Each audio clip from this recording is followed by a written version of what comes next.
From Camp KVUE Local News, this is Good Morning Northwest.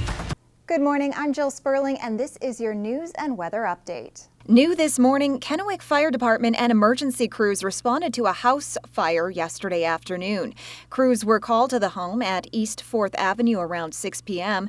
after a neighbor called 911 when they saw smoke. The fire was eventually put out and no injuries were reported. No one was at home at the time and the cause remains under investigation. Well, the missing bronze cougar statue that used to sit at Howard Amon Park has been found. Last night, Benton County Sheriff's Office says deputies recovered the stolen statue and returned the cougar to the city of Richland. Last week, the Richland Parks and Rec Department reported that it went missing. They took to Facebook saying, quote, "Whoever is borrowing our bronze cougar statue, we would sincerely like it returned." Details on who stole it or how it went missing have not yet been released to the public.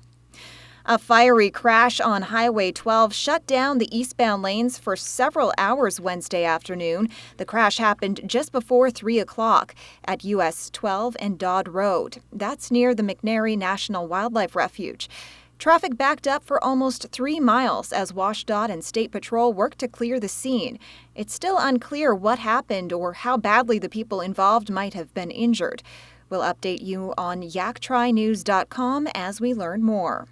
A brush fire came a little too close for comfort to homes in Benton County, just off I-82, southwest of the Tri-Cities.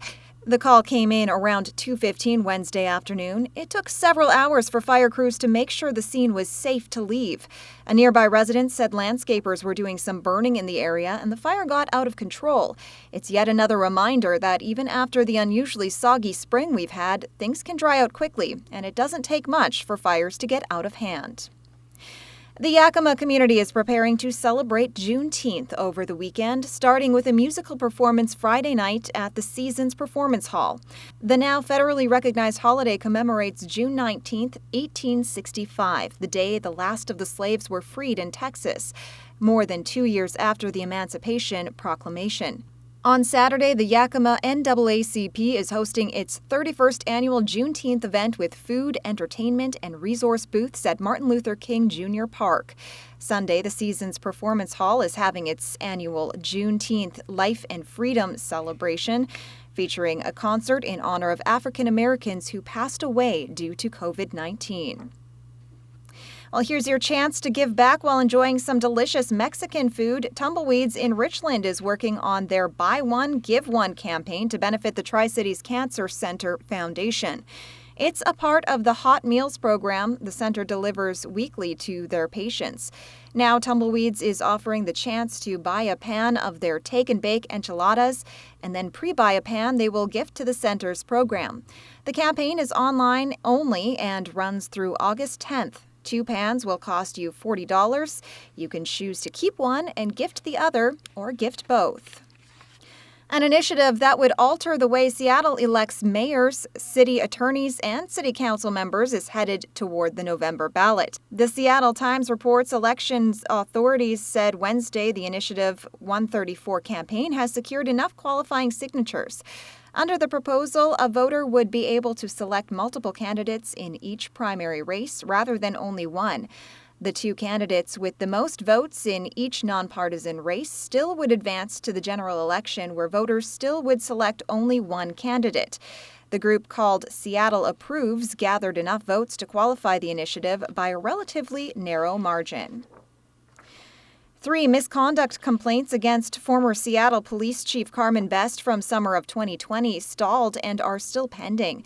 The Seattle Times reports Mayor Bruce Harrell's office this year sent the cases to an investigator outside the city. Police watchdogs in Harrell's office say the cases sat because former Mayor Jenny Durkin's office didn't agree to send them to an outside investigator, though she disputes that characterization. The complaints involve Best's handling of tear gas during protests and statements about the occupied protest zone known as CHOP that came amid nationwide unrest over the police killing of George Floyd in Minneapolis. The lingering effects of a wetter and cooler spring than normal have reached the Benton County Mosquito Control District. They say with fluctuating river levels, the side streams and channels have turned into warm puddles, which is the perfect breeding grounds for mosquitoes. Crews are working around the clock to prevent mosquito larvae from turning into a population explosion.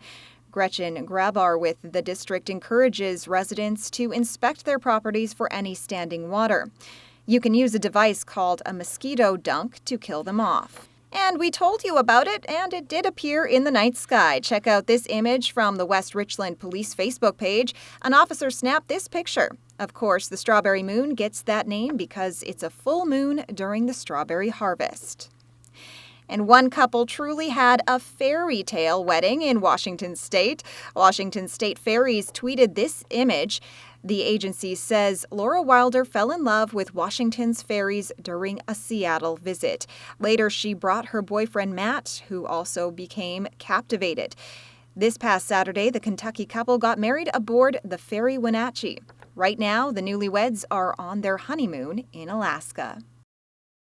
Hi everyone, good morning. I'm Chief Meteorologist Brianna Bourbon-Solo with this Thursday weather update. And we take a look on this Thursday at your Legend Skycam network camera from Richland. This is recorded live earlier this morning. Beautiful look at the sun coming up over the hills, peeking through the clouds. Now the cloud coverage will be fairly persistent the farther north and west of the Mid-Columbia you go today. So right along the Kittitas Valley, the Yakima Valley, both looking at the potential of mostly cloudy skies through 11 o'clock this morning. Starting to see some nice clearing throughout the day in eastern Washington, Oregon, looking to the Tri-Cities, Walla Walla, Pendleton, all warming right up, and Yakima included in the sunny forecast for a few hours this afternoon. Overnight, though, the clouds build back in for everyone. Rain likely over the Cascades Friday morning through at least 2 o'clock, and we'll see the potential for that rain to become steady at times, so make sure if you are headed west for the long weekend, you do prepare to have the windshield wipers ready, and again, poor visibility at times with the rain.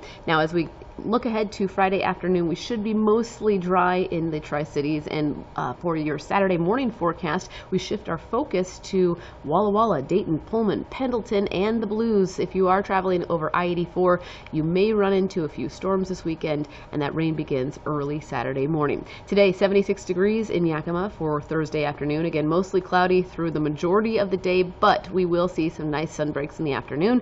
81 degrees, warming right up again in the Tri-Cities, a lot like yesterday, calm winds, sunshine. It's going to be a beautiful dry day, and we're seeing those temperatures rebound to where they should be for this time of year. 73 degrees in Dayton, Walla Walla 75 degrees, and Pendleton a high of 73 degrees today. As we look ahead, again, we may see a few showers Friday night through early Saturday morning, and maybe even a couple of storms in the Tri-Cities. Otherwise, it should be dry during the afternoon hours Saturday and Sunday. A beautiful weekend. And as we look ahead to Tuesday, the first day of summer, 86 degrees, sure feeling like it, warming right up after just a slight cool down to start off the week. Looking at to Yakima, again, there will be shower potential for Friday evening into Saturday morning. Looking at 70s today with a mix of sun and clouds, and we'll see 70s for your weekend. Beautiful conditions, nice and dry for the afternoon hours of Saturday, and then Sunday looking at some sunshine. We'll see 82 degrees for the first day of summer, and it looks like we stay warm through Wednesday of next week.